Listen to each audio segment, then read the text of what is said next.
$1,000 and you can't pay, they usually send you a nasty letter and you borrow money from the street and you don't pay them back.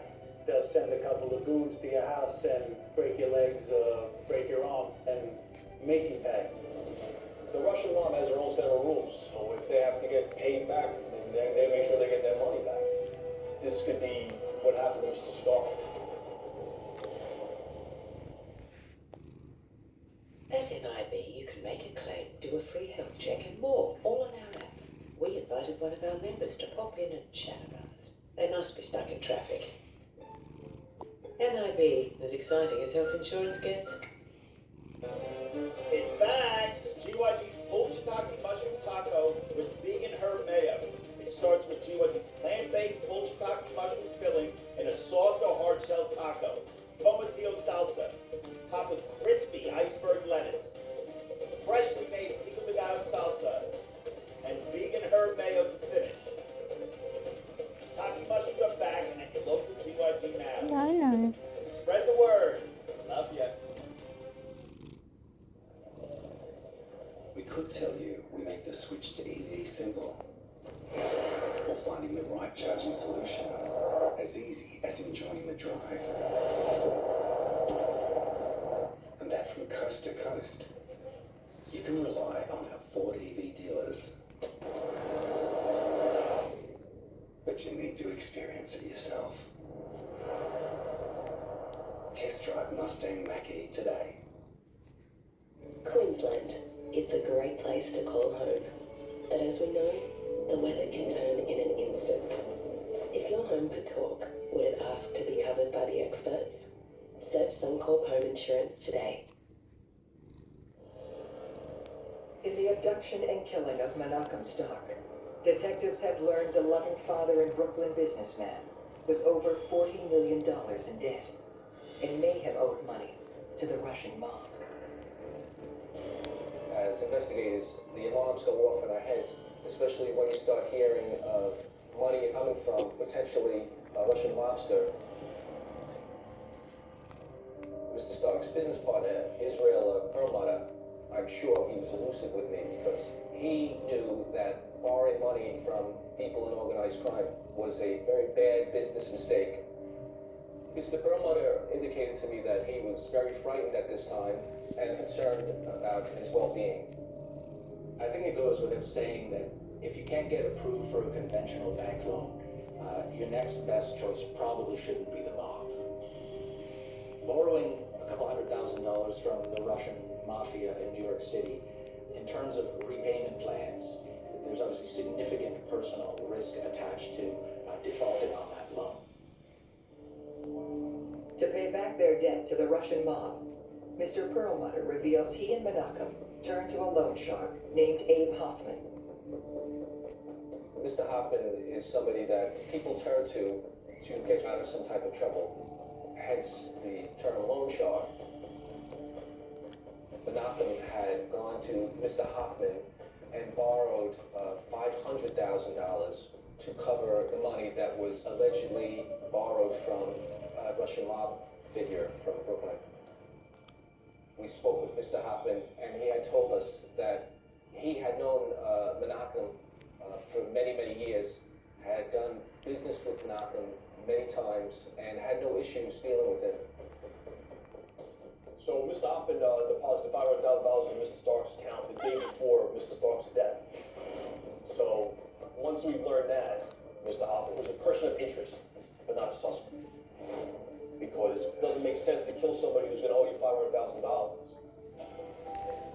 We also ruled the Russian mobster out as a person responsible for killing Menachem Stark because we confirmed that he was out of the country at the time of the murder.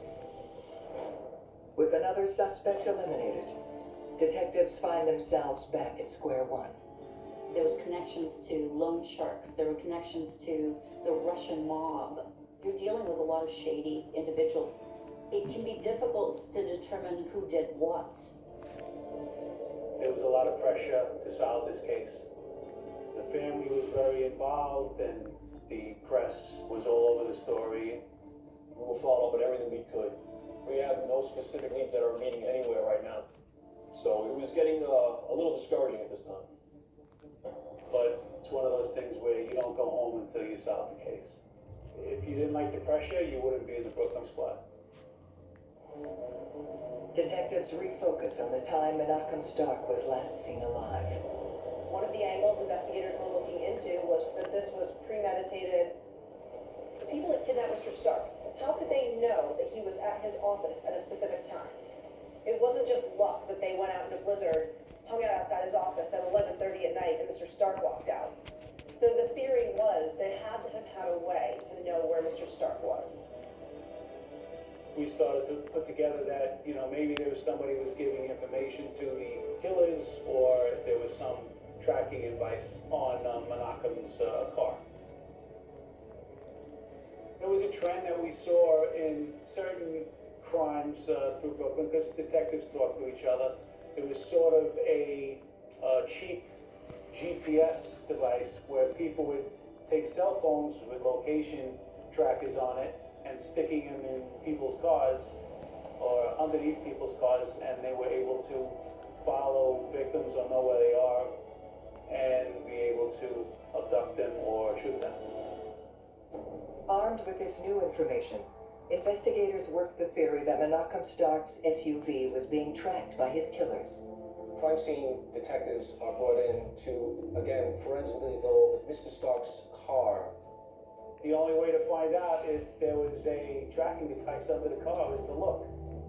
So we examined the car, and there you go. There was a cell phone attached to the gas tank of Menachem Stark's car.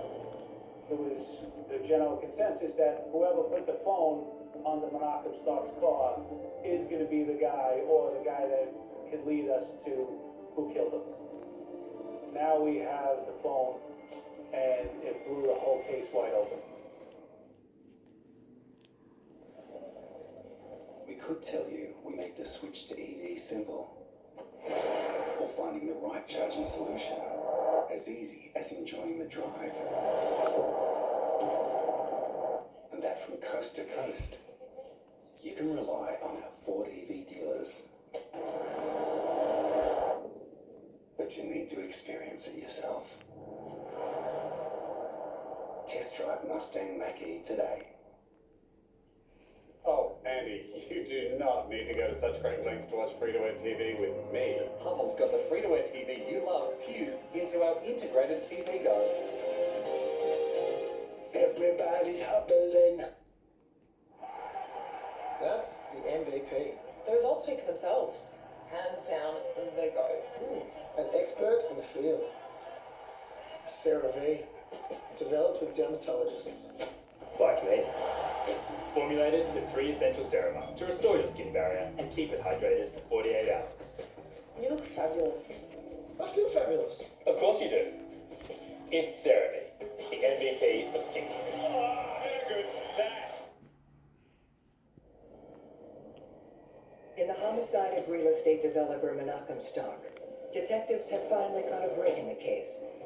They've discovered a cell phone underneath his vehicle that they believe the killer used to track his movements.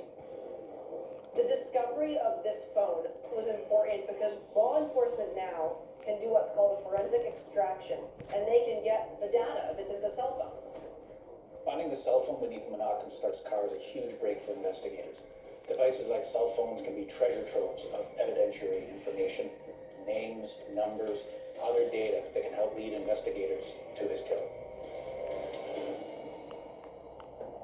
As detectives await the analysis on the cell phone, they turn their attention to the van used to kidnap Menachem the night of his murder.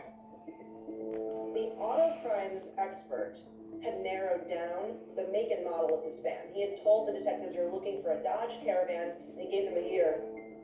We were able to look at this video, which was not very good, but you were able to make out the type of license plate. We were able to establish that there was Pennsylvania plates on the van. It's tough to make out numbers, but with that, we were able to find that a silver minivan was owned by Philip Felix. So investigators, they drive out to the address for Philip Felix, and they see the Dodge Caravan parked right outside of the address. They notice the unique things about the Dodge Caravan, and they think right away, this is the car was used to kidnap Mr. Stark. The good news was it had outstanding